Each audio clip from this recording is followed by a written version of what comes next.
Bonjour à tous, bienvenue pour ce live.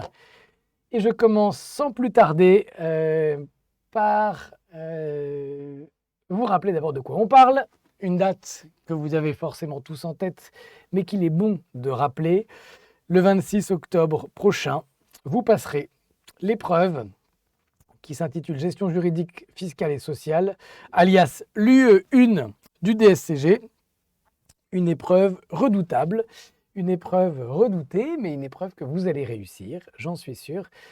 Si vous êtes connecté ce soir à combien 16 semaines de l'épreuve, c'est que vous êtes motivé. La période fiscale est derrière nous et nous allons pouvoir, pendant les 16 semaines qui nous séparent de l'épreuve, réviser efficacement de façon à avoir la meilleure note possible, à rendre le meilleur devoir possible le 26 octobre prochain. Salut Malcolm, salut Noria, salut Sophie, Samir, Dorian, à tous ceux qui nous rejoignent, vous êtes les bienvenus. Dans 16 semaines donc, vous passerez l'UE1.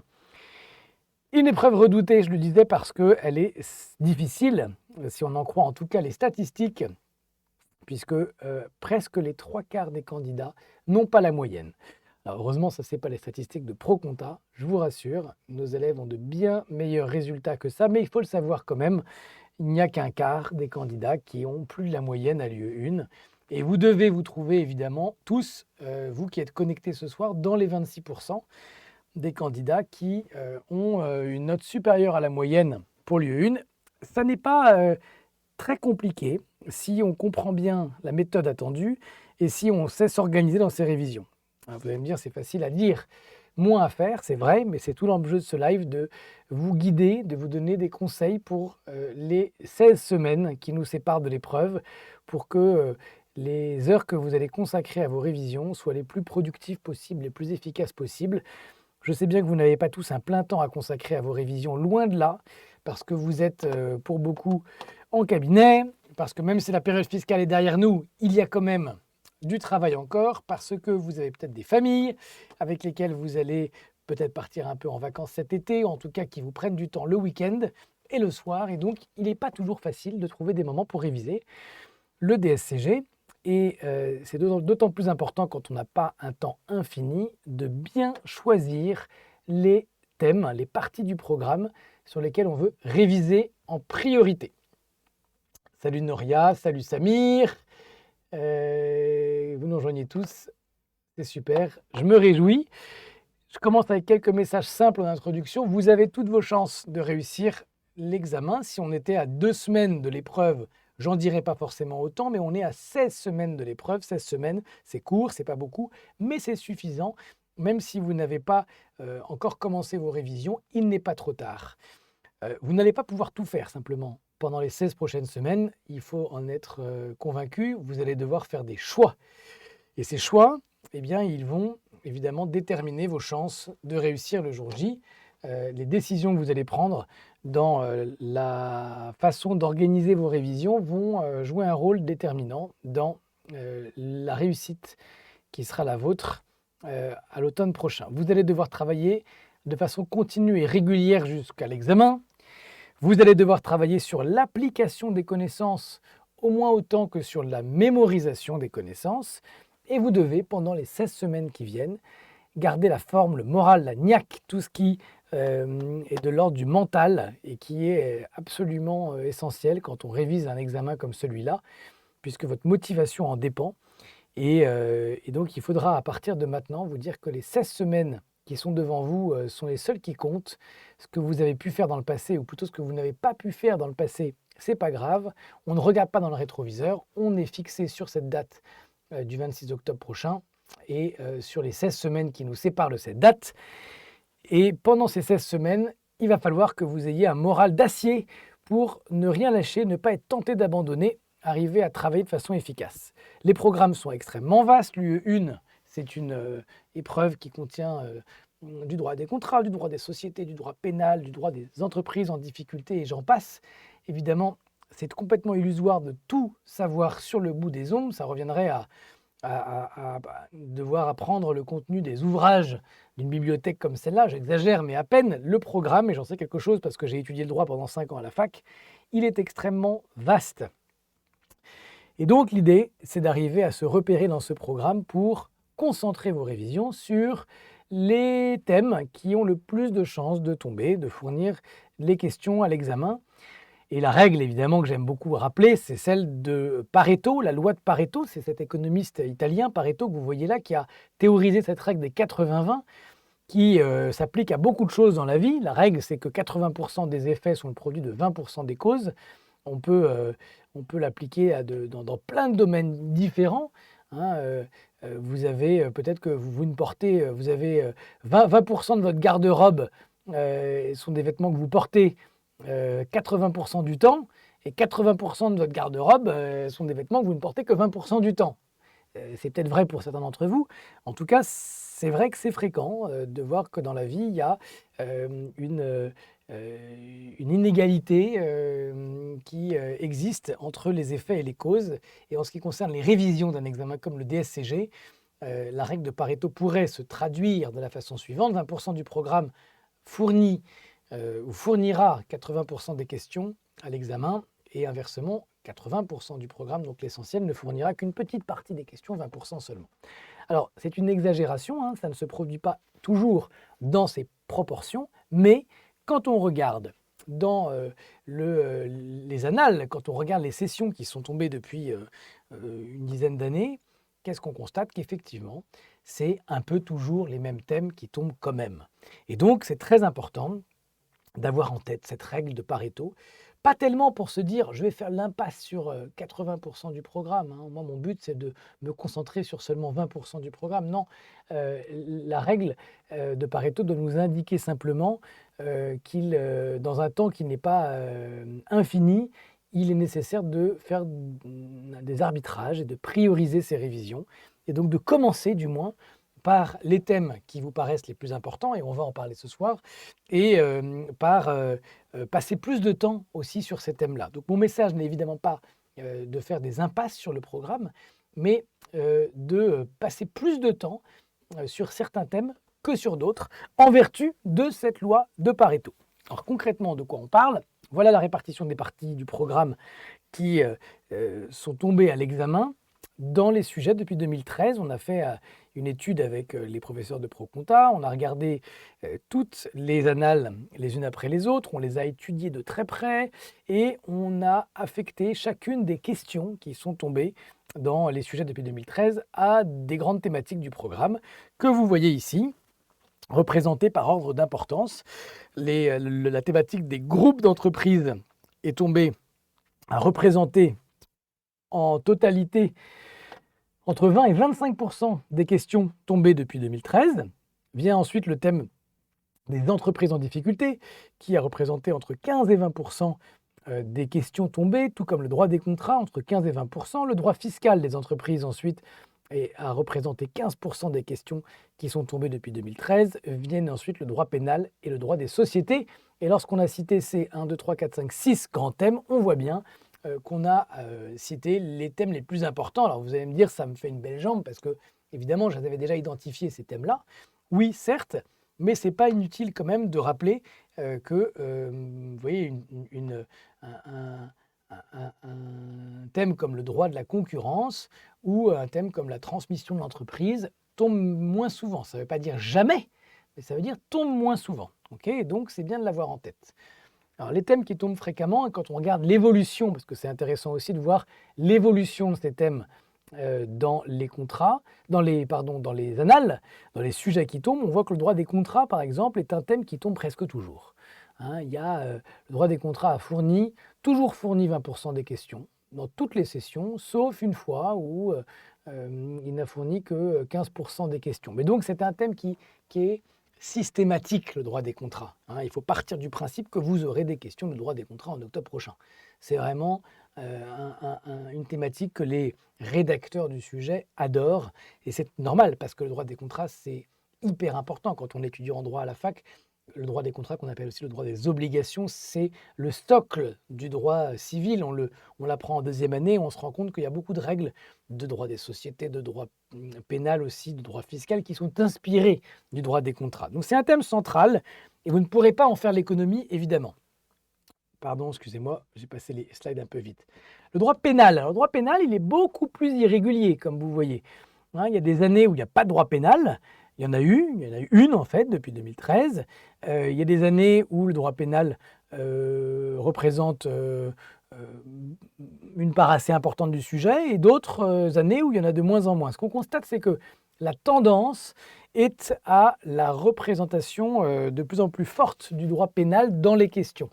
On voit que ces dernières années, il y a toujours eu du droit pénal et il y en a eu de plus en plus, c'est-à-dire que les questions de droit pénal étaient chaque année un peu plus nombreuses ces dernières années. Ça ne veut pas dire forcément qu'en 2022, il y aura encore plus de questions de droit pénal qu'en 2021, mais ça veut dire quand même que c'est un sujet qui compte pour les rédacteurs du sujet. Ils veulent, les rédacteurs du sujet, s'assurer que ceux qui seront diplômés du DSCG demain aient des notions importantes de droit pénal. Le droit pénal, c'est tout ce qui concerne l'ordre public, hein, c'est les infractions qui concernent finalement la société, l'État, et les contraventions, les délits, les crimes. Et donc, on est en train de parler de comportements qui sont graves. Et donc, c'est effectivement, pour les futurs experts comptables, il y en a parmi vous qui vont devenir experts comptables, évidemment, très important de pouvoir conseiller ses clients, les entreprises, en termes de droit pénal, c'est-à-dire leur rappeler quelles sont les règles qui sont les plus graves quand on ne les respecte pas, celles qui finalement font encourir à celui qui ne les respecte pas des peines de prison pour les plus graves. Et donc, c'est forcément quelque chose qui compte et qui est important. Ah oui, alors Noria me dit que le micro est bas. Est-ce que vous m'entendez bien ou vous voulez que je demande à ce qu'on remonte le son? C'est possible, hein? Tout à fait, c'est possible. Le droit fiscal existe aussi chaque année, avec pour le coup une tendance qui est un peu inverse au droit pénal. Vous voyez que ces dernières années, il y a eu de moins en moins de droit fiscal. Hein, là encore, ça ne présage pas de l'avenir, mais c'est intéressant moi, je trouve que c'est intéressant d'étudier ces courbes et de voir ce qu'il en est. Les entreprises en difficulté ont toujours fourni des questions à l'examen de l'UE1, sauf une fois, et sont systématiques aussi depuis ces dernières années. Maintenant, au-delà de ces thèmes qui tombent, souvent, il faut regarder ce qui tombe moins souvent. Donc, quand on regarde, le droit de la concurrence n'est tombé qu'une seule fois depuis 2013. Okay, quoi d'autre?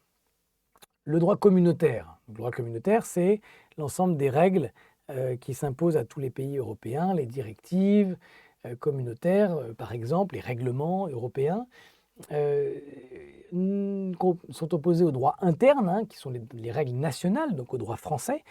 Le droit communautaire est au programme, mais ne tombe quasiment jamais. Vous voyez que depuis 2013, le droit communautaire n'a fourni que 2% du total des questions. Hein, donc le droit communautaire, on parle de quoi? J'en ai parlé, directives, règlements, les traités. On en trouve en droit de la concurrence dans le programme de l'UE1, avec le contrôle des concentrations, le règlement des pratiques anticoncurrentielles. On en trouve en droit fiscal, il y a du droit fiscal européen, notamment sur la TVA. Et puis il y a quelques aspects de droit communautaire aussi en droit des entreprises en difficulté. Donc ça représente finalement pas mal de règles, mais elles tombent quasiment jamais.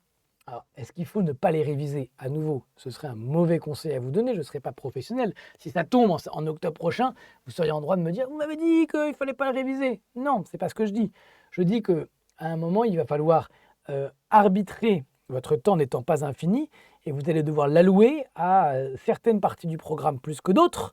Hein, ce ne serait pas tactique, à mon avis, d'essayer d'apprendre tout le programme de la même façon, en ayant une profondeur de connaissances identique sur l'ensemble du programme. Là, vous pouvez vous autoriser probablement de connaître un peu moins bien les règles, c'est en droit communautaire, si on croit aux statistiques. Et en tout cas, c'est un conseil que j'ai envie de vous donner, c'est privilégier le droit des contrats, le droit fiscal, privilégier le droit pénal sur le droit communautaire. Okay, alors, en 2020, si on fait un zoom sur les sujets des 2 dernières années, il y a eu un dossier, c'était le fait marquant du sujet 2020, sur la transmission d'entreprise, un thème rare, qui prouve quand même que les thèmes rares tombent parfois. Donc c'est pour ça, je le redis, qu'il ne faut pas faire d'impasse autant que possible. En 2021, qu'est-ce qu'on peut tirer de l'analyse du sujet? Eh bien, qu'il y avait En fait, pas énormément de droit des contrats, pas énormément de droit pénal, pas de droit des entreprises en difficulté pour la première fois, hein. La courbe que j'ai montrée tout à l'heure n'était pas complétée par le sujet 2021. Et il y avait, donc c'était assez particulier sujet, et il y avait des éléments de connaissance du DCG. Ça, c'est très important. Il y avait beaucoup de droit des sociétés, il y avait du droit fiscal, mais il y avait aussi des éléments de connaissance qui n'étaient pas directement rattachés au DSCG et qui, en fait, faisaient partie du programme du DCG qui, comme vous le savez, est un prérequis pour le DSCG. Donc, voilà un aperçu général des thèmes qui tombent le plus souvent, avec les bémols, les nuances que j'ai apportées en même temps. Si on regarde de plus près, maintenant, quand on regarde les notions à l'intérieur de ces thèmes qui tombent le plus souvent, parce que là aussi, avec ProConta, on a tous les profs, on a regardé de près chacune des questions qu'on a rattachées, non pas simplement à son thème, mais à l'intérieur du thème, à des notions. Et à chaque fois qu'une notion revenait, on indiquait une récurrence. Et ce qu'on constate, c'est que les thèmes que je vous présente là, les notions, pardon, que je vous présente là, qui sont à l'intérieur des thèmes, sont celles qui avaient les récurrences les plus élevées. Donc en droit des contrats, on parle de quoi? Des négociations précontractuelles, ce qu'on appelle les pourparlers, et notamment de la rupture des pourparlers. Ça, c'est un peu une tarte à la crème, un sujet, un thème, une notion qui tombe très souvent. Tout comme les notions d'offre et d'acceptation en droit des contrats. Hein, notamment la possibilité de retirer son offre avant qu'elle ait été acceptée ou après, et les conséquences de ce retrait. Les vices du consentement, l'erreur, le dol, la violence tombent aussi assez régulièrement, la sanction de l'inexécution des contrats, les contrats spéciaux, la définition du moins de ces contrats, et les éléments principaux de leur régime, le contrat de vente et les obligations du vendeur, le transfert de la propriété, la détermination du prix dans les contrats cadres tombe également. Je vais essayer de faire remonter un peu le son parce que je vois que pour certains, le son est assez bas sur iPhone. Donc j'ai entendu Noémie. On va essayer de remonter un peu. Et Rim aussi. Est-ce qu'on peut monter un peu le son? On me dit dans le chat qu'on n'entend pas très bien. Merci beaucoup. Vous allez voir, ça devrait être beaucoup mieux. Vous allez me dire si c'est mieux. Mais je crois que ça y est, on est en train de remonter le son. Okay, donc en droit des contrats, voilà les notions qui tombent le plus souvent. En droit pénal, merci, les éléments constitutifs de l'infraction, c'est-à-dire les trois grands éléments, élément légal, élément matériel, élément intentionnel, c'est un peu la base de la définition d'une infraction, il faut les connaître. Les délais de prescription également, la distinction entre l'action civile et l'action publique. Parmi les infractions qui tombent souvent, il y a l'abus de confiance, il y a l'escroquerie, il y a la complicité, il y a la présentation des comptes non fidèles, il y a les obligations du CAC et du commissaire aux apports, il y a la surévaluation des apports. Toutes ces infractions-là sont des infractions fréquentes. En droit fiscal, le régime fiscal de la plus-value, de la moins-value, tout comme le régime mère-fille, sont des notions qui tombent régulièrement.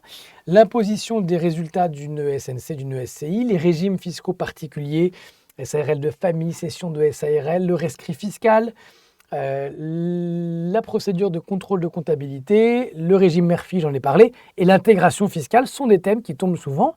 En droit des entreprises en difficulté, quels sont les thèmes qui sont récurrents depuis 2013? Eh bien, les voici, la conciliation judiciaire, la cessation des paiements. Vous allez pouvoir télécharger le support, hein, ne vous inquiétez pas la peine de prendre des notes, il suffira d'un clic et normalement vous allez pouvoir retrouver tout ça. Est-ce que c'est mieux pour le son d'ailleurs? Tant qu'on y est, je regarde le chat, là, Noémie, Dorian, Rim, est-ce que ça a marché le petit réglage? Dites-le moi. Donc, si je reviens aux notions qui tombent souvent en droit des entreprises en difficulté, la cessation des paiements, la fictivité, la confusion de patrimoine, l'action en responsabilité pour insuffisance d'actifs ou perte de la valeur d'action, les procédures d'alerte, les différentes procédures applicables, les organes de la procédure, la situation des créanciers, des salariés, des dirigeants, sont les notions, des exemples de notions. Ce n'est pas exhaustif, hein. Les listes que je vous donne, il y en a un peu plus, elles sont un peu plus longues, on les voit avec tous nos élèves chez ProConta. Ces notions dans le cadre des cours en live, mais aussi des vidéos de remise à niveau de cours que vous trouvez sur la plateforme. Mais là, c'est un exemple, un début de liste pour chacun des thèmes. En droit des sociétés, les notions les plus fréquentes sont les suivantes: location-gérance, apport partiel d'actifs, fusion-absorption, participation et filiale, la transformation des sociétés, et notamment à l'intérieur de cette notion, l'avenir des cautions en cas de transformation des sociétés, le rôle du CAC dans les SNC et les SAS, le rôle des organes sociaux dans les SA, donc Assemblée générale, comité de surveillance, conseil de direction, conseil d'administration, et les questions posées par les associés, les opérations sur le capital, le droit préférentiel de souscription, les primes d'émission, la libération du capital, la rémunération des comptes courants et les fameuses conventions réglementées, sujet un peu compliqué, mais qui tombent de temps en temps en droit des sociétés, donc en tout cas beaucoup plus souvent que d'autres notions. En transmission d'entreprise, puisque le thème a été s'est retrouvé dans l'annale 2020, c'est intéressant de regarder. Le pacte du trail, la transmission de l'entreprise individuelle, les droits sociaux, les garanties du vendeur, les garanties de l'acheteur et les régimes fiscaux afférents aux différentes situations et notamment la captation des plus-values. Alors, comme je vous le disais, nous, chez ProConta, on fait des vidéos synthétiques qui vont à l'essentiel et qui portent sur ces notions que vous pouvez retrouver dès que vous êtes inscrit chez nous. Et évidemment, ces notions sont des notions de cours qu'il faut connaître.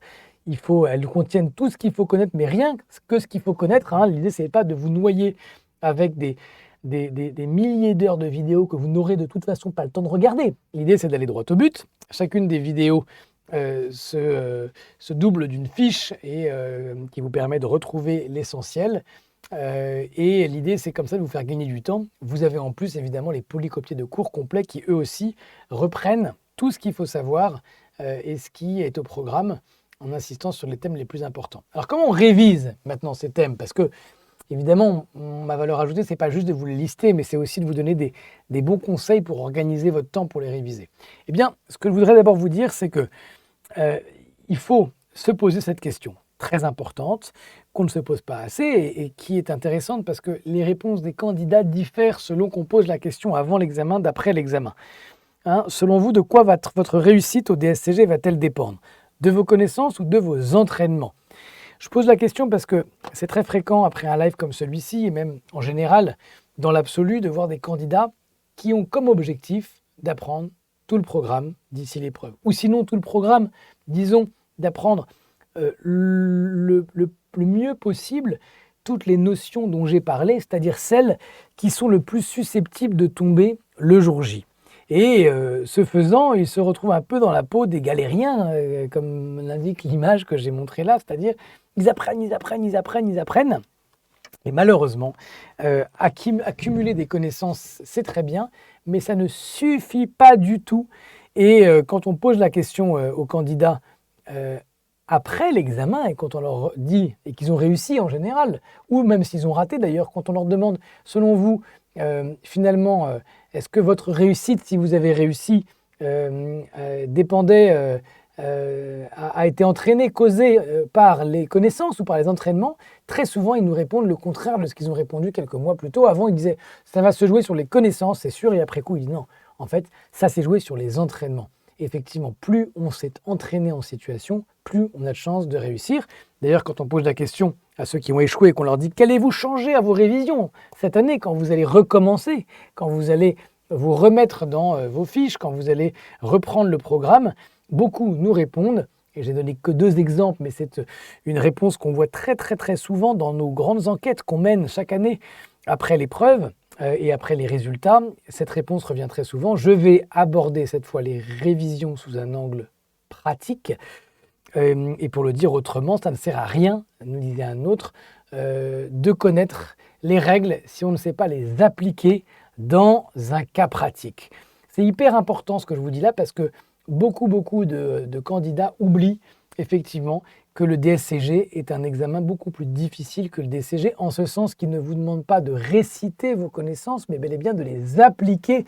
Et c'est tout le sens des lives d'entraînement qu'on fait, nous, dans le cadre du cursus chez ProConta. C'est un exemple de ce que vous pouvez trouver sur la plateforme des lives qui vous indique les dates des prochains lives. Donc là, c'était un exemple de la plateforme de l'année dernière, donc je ne suis pas certain que ce soit les bonnes dates pour cette année, mais vous avez tout au long de l'été des lives d'entraînement, et l'idée, c'est que pendant ces lives, vous ne soyez pas en train de mémoriser, mais bien de vous demander comment vous allez appliquer ce que vous avez appris. Okay, c'est hyper important de comprendre ça au DSCG, ça fait toute la différence. Que vous aurez beau réviser le mieux du monde, Si vous n'avez pas appris à appliquer vos connaissances dans le cadre d'un cas pratique, comme à l'examen, vous n'y arriverez pas le jour J. Pour le dire autrement, dans les 16 semaines qui viennent, vous allez devoir arbitrer entre j'affecte toutes mes heures à l'assimilation des connaissances et j'insiste sur les thèmes pressentis et à l'intérieur de ces thèmes, les notions qui tombent le plus souvent, ou bien vous allez pouvoir, ce qui est une grosse erreur, comme vous avez compris, ou bien vous allez pouvoir décider d'affecter une partie de vos 16 semaines de révision à l'assimilation des connaissances et une autre partie à l'entraînement, c'est-à-dire l'application des connaissances. Et autant vous dire que ça n'est pas l'un puis l'autre, c'est-à-dire on ne se dit pas pendant les prochaines semaines, les 8 prochaines par exemple, je fais que réviser, pendant les 8 suivantes, je ne fais qu'appliquer. Non, une révision efficace, c'est quand on a appris une règle et qu'aussitôt l'avoir appris ou l'avoir révisée, on essaie de la mettre en pratique. Donc l'enjeu, c'est d'arriver à faire un maximum de va-et-vient comme ça entre la notion et l'application de cette notion. Vous ne devez jamais apprendre une règle sans vous dire aussitôt, une fois que vous l'avez mémorisée, oui mais concrètement, dans un cas pratique comme à lieu 1 du DSCG, comment j'applique la règle? Parce qu'il y a des questions de connaissances évidemment à l'examen, mais elles sont minoritaires. La plupart des questions, si vous avez regardé les annales, sont vraiment des questions d'application des connaissances. Et donc si vous ne faites pas ce travail de réserver vraiment du temps de vos révisions pour l'application des connaissances, vous risquez d'être extrêmement frustré le jour J, parce que probablement que vous aurez suffisamment de connaissances théoriques pour réussir. Vous auriez pu réussir, mais faute d'avoir pris le réflexe de les appliquer en respectant la bonne méthode, vous allez passer à côté. Vous ne verrez pas où les rédacteurs du sujet veulent en venir et vous allez être très frustré. Donc, c'est très important de se dire ça. Je vais tout de suite passer à des exemples en vous proposant quelques entraînements. Et je me félicite de voir que Letondé et Coralie, d'ailleurs, sont d'accord avec moi. Ils ont dit tout à l'heure que pour eux, les entraînements étaient déterminants et vous avez parfaitement raison. Alors, je vous propose quelques entraînements ce soir en direct, en live. Et je vous demande de vous ruer sur vos claviers et de me répondre dès que vous avez la réponse. Alors des questions de cours simples pour commencer, puis des questions un peu plus compliquées, des cas pratiques moyens et simples, et puis des cas pratiques carrément plus difficiles pour la suite. Alors, est-ce que vous pouvez me dire, pour commencer, pour vous mettre un peu dans le bain, pour vous échauffer, quelle est la différence entre une fusion-absorption et un rachat de société? Allez-y, dites-moi dans le chat comment vous définissez la fusion, comment vous définissez le rachat et surtout quelle est la différence entre les deux. Allons-y.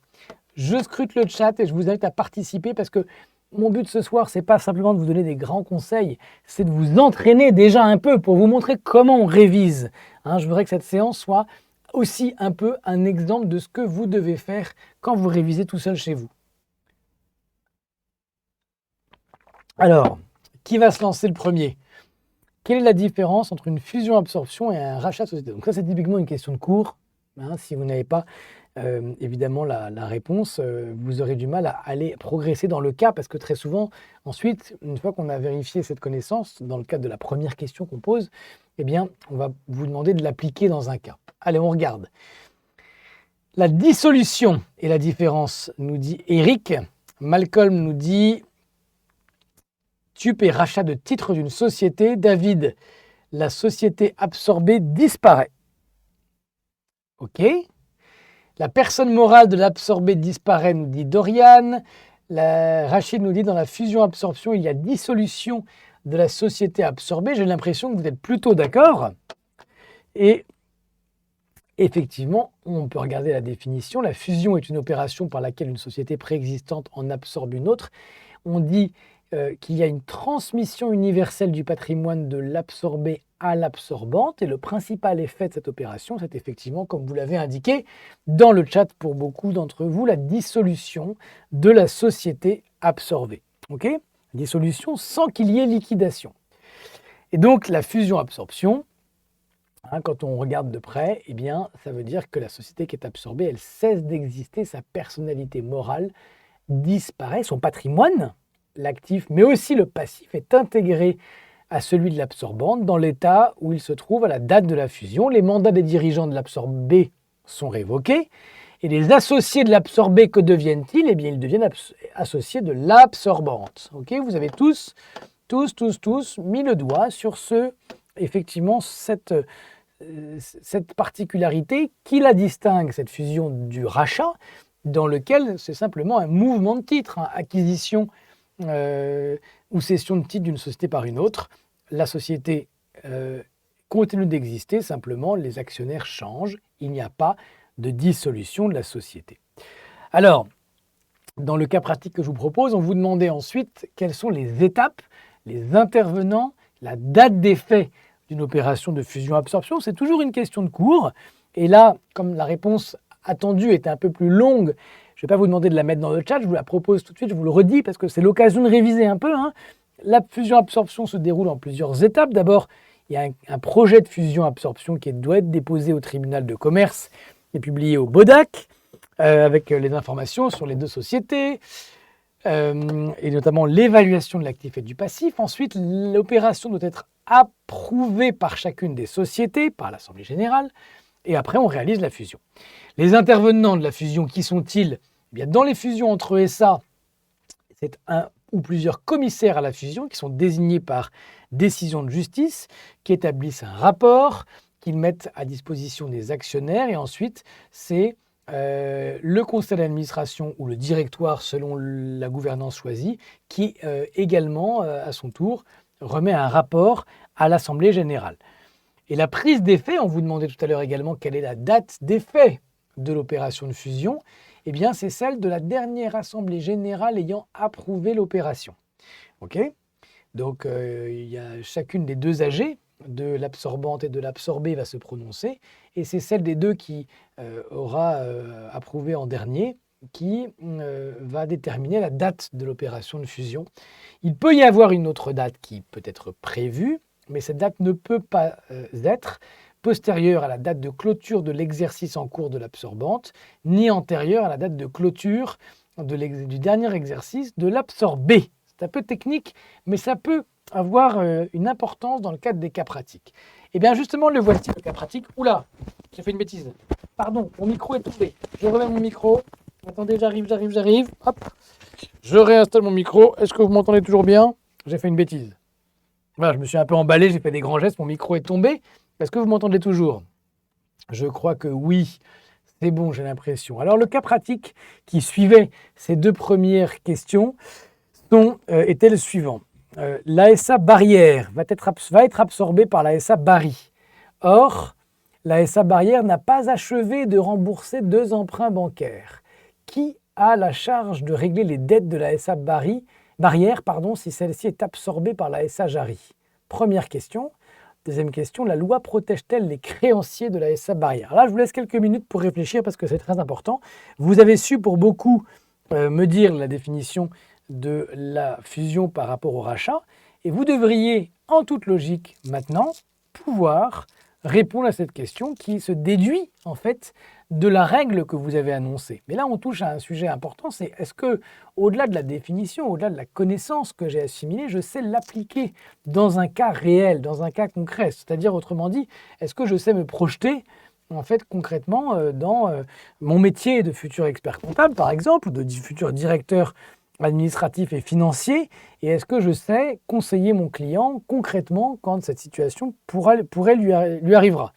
Alors, vous répondez oui, vous êtes nombreux, mais je crois que c'est à cause du micro. Je vous demandais si le micro était bien remis, mais je crois que c'est le cas.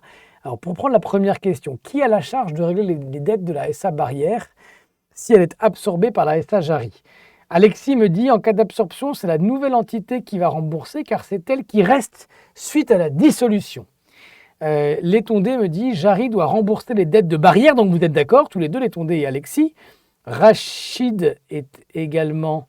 ah non, attends, je crois que vous n'êtes pas d'accord en fait.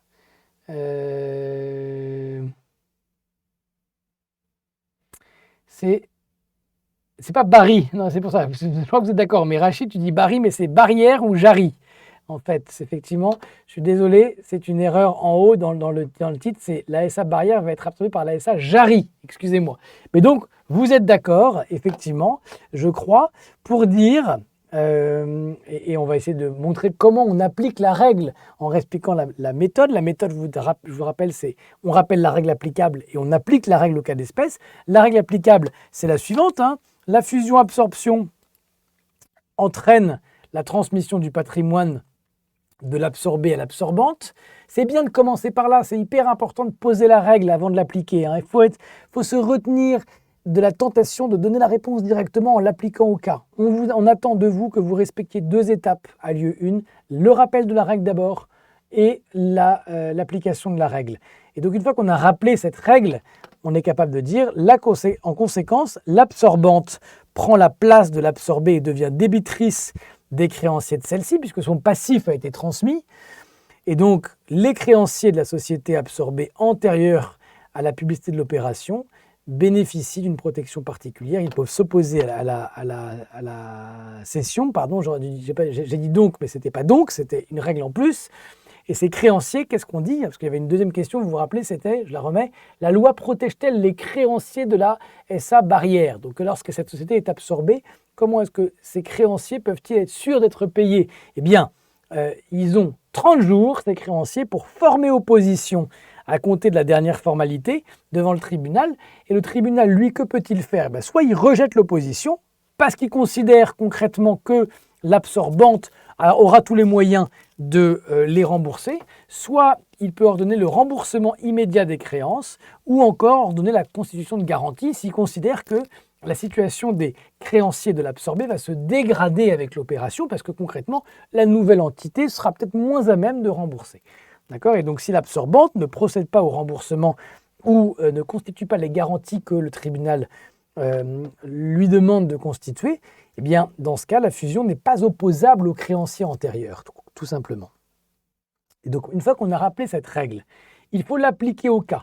Hein. Donc là, on n'a pas encore parlé de SA Jarry et SA barrière hein, dans son devoir. On a parlé simplement de la règle, on parlait d'absorbante, on parlait d'absorbé, on était encore dans des termes de qualification juridique. Maintenant, on applique au cas d'espèce.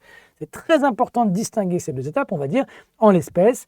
Lorsque la SA Jarry aura absorbé la SA barrière, son patrimoine sera intégralement transféré et intégré au patrimoine de la SA Jarry. Les emprunts bancaires contractés auprès de la banque seront ainsi transmis à la SA Jarry qui devra les rembourser. Mais en tant que créancier antérieur à la fusion, la banque pourra s'y opposer devant le tribunal de commerce. Si elle considère que sa créance est à risque, elle a 30 jours pour le faire. Voilà une bonne réponse, tout simplement, qui respecte la méthode et qui donne tous les éléments nécessaires, mais rien que les éléments nécessaires. Alors si on regarde maintenant des exemples de copies que j'ai sélectionnés pour vous donner des exemples de choses à faire ou à ne pas faire, qu'est-ce qu'on regarde? Qu'est-ce qu'on voit? Que dans le cadre de la fusion, il y a écrit ici, qu'est-ce qu'il nous dit cet élève? Dans le cadre de la fusion, l'ensemble du passif de la société absorbée est transféré à la société absorbante, ici la SA Jarry. Les dettes de la SA barrière seront donc dues par la SA Jarry. Deuxième réponse possible, l'opération de fusion-absorption, regardez ici, est une opération qui entraîne une transmission universelle du patrimoine. Ceci dit, l'absorbante doit régler l'ensemble des dettes de la société absorbée, avec une très belle faute d'orthographe à universelle qui avait été écrite de la bonne façon, mais l'élève a rayé la bonne orthographe et ensuite a fait la faute, ce qui est quand même rageant. Alors qu'est-ce qu'on constate ici? Eh bien que en réalité, il n'y a pas vraiment la distinction entre ces 2 étapes qui sont donc le rappel de la règle de droit d'abord, l'application de cette règle ensuite. Il faut les distinguer, ces deux étapes, même formellement sur votre copie. Hein, il faut que vous n'hésitiez pas à sauter une ligne et à faire vraiment 2 paragraphes distincts, quitte à même écrire grand 1, rappel de la règle de point, grand 2, application au cas. Hein, distinguer vraiment formellement ces 2 étapes, là on ne voit pas la distinction et les correcteurs qui sont des juristes et qui n'aiment rien tant qu'on respecte la méthode vont être agacés si vous mettez la réponse dans une seule phrase comme celle-là ou un seul paragraphe du moins et qu'ils n'arrivent pas à identifier les 2 étapes de la méthode. Alors, réponse à la question suivante. La loi protège-t-elle les créanciers de la SA barrière, la banque en l'occurrence? Eh bien, l'élève a répondu « La loi protège les créanciers de la SA barrière à travers la publication du projet de fusion dans les buts de les informer et de leur permettre d'intervenir à ce niveau pour récupérer leurs dû auprès de la société absorbée avant la fusion. » Alors, Ça, c'est très intéressant parce que c'est une réponse qui est très classique, hein. On la trouve très souvent dans les copies. C'est une réponse qui est pas complètement nulle, parce qu'il y a plein d'éléments de connaissance intéressants, mais qui n'est pas bonne pour un juriste parce qu'elle est très imprécise. Il y a des formules très malheureuses, notamment, qui ne sont pas du tout juridiques. Regardez ce qu'il dit. Dans le but, donc la loi protège les créanciers à travers la publication du projet de fusion, dans le but de les informer et de leur permettre d'intervenir à ce niveau. Intervenir à ce niveau, voilà une phrase qui est bien peu juridique, qui ne veut rien dire sur le plan du droit. Et puis, pour récupérer leur dû, là encore, ça n'est pas, vous ne trouverez jamais ça dans vos livres, dans les polycopiés de Proconta, dans les fiches, dans les vidéos. On ne parle pas comme ça quand on est juriste, ou en tout cas quand on prétend valider lieu 1. On ne peut pas dire ça, ce ne sont pas des termes juridiques, d'accord?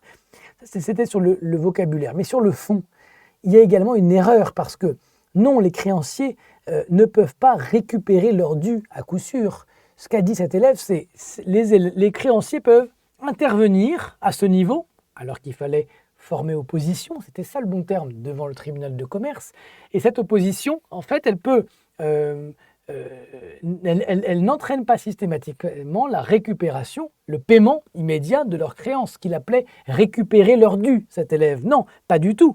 Hein, le tribunal de commerce peut, certes, ordonner le remboursement des créances, mais il n'est pas obligé de le faire. Il peut aussi rejeter l'opposition, ou il peut tout simplement obliger la société à constituer des garanties supplémentaires. Donc sur le fond, vous voyez cette imprécision, hein, récupérer leur dû, révélait en réalité une erreur de compréhension sur le fond. Et donc cette question, l'élève, avec cette réponse, n'aura pas les points, tout simplement. Donc faites attention, je vous en supplie, quand vous répondez, soyez précis, soyez juridique, et surtout, essayez d'éviter les gros contresens comme celui qui vient d'être fait là. Faute de précision en fait, hein. L'imprécision parfois entraîne un contresens. Alors Jamila me demande dans le chat si on peut mettre la question de droit avant. Bien sûr, évidemment, je n'ai parlé que des 2 étapes qui sont indispensables, qui sont obligatoires, attendues obligatoirement par les correcteurs de vos copies. Le rappel de la règle applicable d'abord et l'application de cette règle en l'espèce ensuite. Mais en réalité, il est très bienvenu d'ajouter en préalable une étape avant encore, qui est la formulation de la question de droit. C'est très important d'arriver à faire ça parce que le correcteur vous en sera gré. Vous aurez largement l'occasion d'en reparler avec Frédéric Bottaro, notre grand spécialiste de l'UE1 et dans ses longs cours de méthode qu'il fait régulièrement. Et évidemment, vous aurez aussi l'occasion de tester cette méthode dans les devoirs que vous allez nous renvoyer et qui vous seront corrigés en vidéo si vous êtes chez Proconta. Donc, c'est très important de, effectivement, bien respecter la méthode et être précis sur le fond. Alors,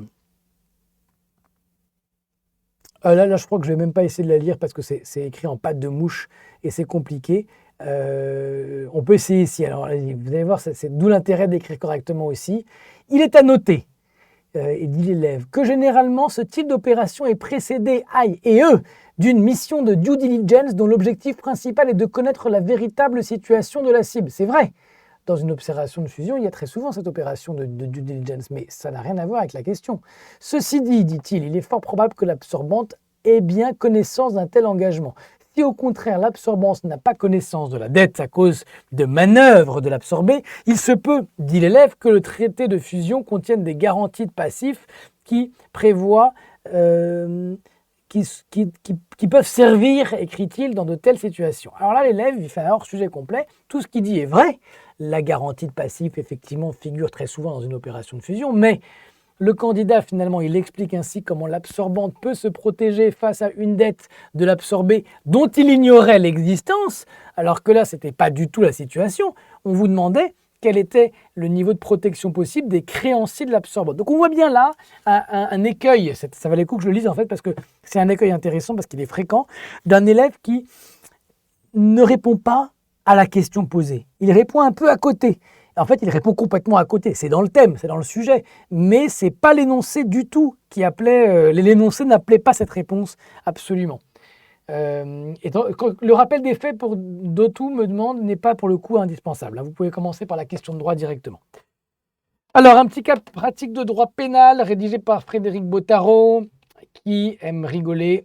La preuve, c'est que justement, le personnage s'appelle comme ça. Aime rigoler, DG de la SA Artesia doit animer une conférence devant un public prestigieux. Comme il est en retard, il accélère sur l'autoroute, ce qui lui vaut 2 amendes pour excès de vitesse. Arrivé au lieu de son rendez-vous, il ne trouve pas de place et se gare sur un emplacement réservé aux personnes handicapées. On en est là. Le total des amendes est de 480 €. Aime rigoler, les fait payer par la SA Artesia. A-t-il commis une infraction pénale? Je ne vous l'ai pas dit, mais c'est un cas de difficulté 2 étoiles, ça, typiquement. Alors, là, ce que vous devez faire dans votre tête, ou dans votre brouillon plutôt, quand vous avez un cas comme celui-là, c'est d'abord essayer de situer où, de quel type de règles on parle, où est-ce que ça se trouve dans votre programme. Et là, de quoi on veut me parler? C'est le droit pénal, évidemment, et le droit pénal des affaires. Et il y a une infraction qui doit vous venir en tête tout de suite, c'est l'abus de bien social. On va vérifier tout à l'heure si elle est caractérisée ou pas, cette infraction. Oh là là, j'ai encore fait n'importe quoi. Je suis désolé, j'ai encore fait n'importe quoi avec mon micro. Je remets. Décidément, voilà, j'aurai mon micro qui n'en finit pas de tomber. Donc ici, vous me dites dans le chat si vous m'avez perdu. Mais donc, l'abus de bien social, c'est une infraction qui peut vous venir en tête si vous voyez un tel cas. Et là, je parle de ce que vous écrivez sur votre brouillon, pas sur votre copie, évidemment, d'accord? Mais c'est intéressant de faire suivre ce chemin. Vous devez, si ça vous fait penser à l'ABS, ne pas vous interdire de l'écrire sur votre brouillon. Je sens qu'on va me parler d'ABS, je l'écris. On verra ensuite comment je respecte les méthodes et comment je l'écris dans ma copie. Mais déjà, moi, ça me fait penser à l'ABS. Je l'écris, puis on va vérifier les éléments. OK ? Et puis ensuite, attention, très intéressant, Alexis nous dit élément juridique, élément légal, élément moral. Absolument, il y a une méthode dans la méthode, c'est-à-dire que pour le droit pénal, il va falloir respecter les étapes qui sont propres au droit pénal et qu'on ne trouve qu'en droit pénal, c'est-à-dire la vérification des 3 éléments pour une infraction, l'élément légal, l'élément matériel, l'élément intentionnel. L'élément légal, c'est quoi? C'est de dire il n'y a pas d'infraction sans texte. On ne peut pas vous mettre en prison, vous faire payer une amende, vous condamner coupable d'une contravention, d'un délit ou d'un crime s'il n'y a pas de texte qui le prévoit. Heureusement, sinon on serait dans un état qui ne serait pas un état de droit, ce serait extrêmement dangereux. Il faut qu'on connaisse par avance les règles pour savoir si on les enfreint ou pas, pour éviter de les enfreindre. Si on ne les connaît pas par avance, c'est compliqué. Donc le corollaire de cette règle, c'est qu'elles doivent toutes être écrites, toutes les règles de droit pénal. Et donc, l'élément légal ici, c'est qu'il y a bien dans le code de commerce, effectivement, pour certaines sociétés, mais uniquement si c'est le dirigeant qui est concerné, une infraction qui s'appelle l'abus de bien social. L'élément matériel, la deuxième étape à respecter quand on veut vérifier qu'une infraction est caractérisée, c'est s'assurer que l'infraction a été commise. Et en l'occurrence, l'ABS, qu'est-ce que c'est l'élément matériel de l'ABS? Donc, on l'a dit, l'élément légal parle de certaines sociétés seulement, les SA sont concernés. Et pour le dirigeant, de quoi? De faire un usage des biens de la société qui est contraire à l'intérêt de la société. Et le faire à des fins personnelles. Donc ça, c'est les connaissances qui vont vous permettre de vérifier si l'ABS, que vous intuitivement vous pensiez avoir repéré dans l'énoncé, est caractérisé. Et puis ensuite, il faut l'élément moral ou l'élément intentionnel, c'est la même chose. Et là, il faudra juste s'assurer que le dirigeant a commis cet usage ou a utilisé ces biens de la société intentionnellement. Et en l'occurrence, même si on n'est pas dans la tête de M. Rigolet, ici, on peut deviner qu'il ne peut pas ignorer qu'il utilisait le chéquier de la société en payant l'amende qu'il a payée. Et puis après, on applique au fait. Donc, l'élément légal, on vérifie. Est-ce que les SA font partie des sociétés concernées par l'ABS? Oui. Est-ce qu'on était en présence d'un dirigeant? Oui, c'est un DG. Est-ce qu'il a fait un usage des biens de la société, l'argent de la société? C'est bien l'argent qu'il a utilisé pour payer l'amende. Oui, c'est bien les biens de la société. Est-ce que c'est contraire à l'intérêt de la société? Eh bien, une infraction pénale est toujours contraire à l'intérêt de la société. Est-ce que c'est à des fins personnelles? Oui, parce qu'en payant avec la société plutôt qu'avec son argent personnel, il a utilisé les biens de la société à des fins personnelles. Et l'élément moral, il est présumé. Un DG est censé, nul ne peut ignorer la loi, savoir qu'il n'a pas le droit d'utiliser les sous de la société pour payer les amendes. Évidemment, donc l'élément moral, il se déduit de la matérialité des faits, tout simplement. Ok. Il n'y aurait pas eu d'élément moral si on avait dit le DG, par exemple, paye l'amende, en fait, pensant que c'était une infraction qui avait été... qu'est-ce que je pourrais vous dire? Attendez, c'est un très mauvais exemple. Si on était capable de prouver que celui qui a payé n'était pas au courant qu'il y avait eu une infraction, que ça avait été contraire à l'intérêt de la société, on aurait pu considérer qu'il n'y avait pas d'élément intentionnel. Mais là, il y en a un, c'est manifeste, le DG ne peut pas s'en exonérer.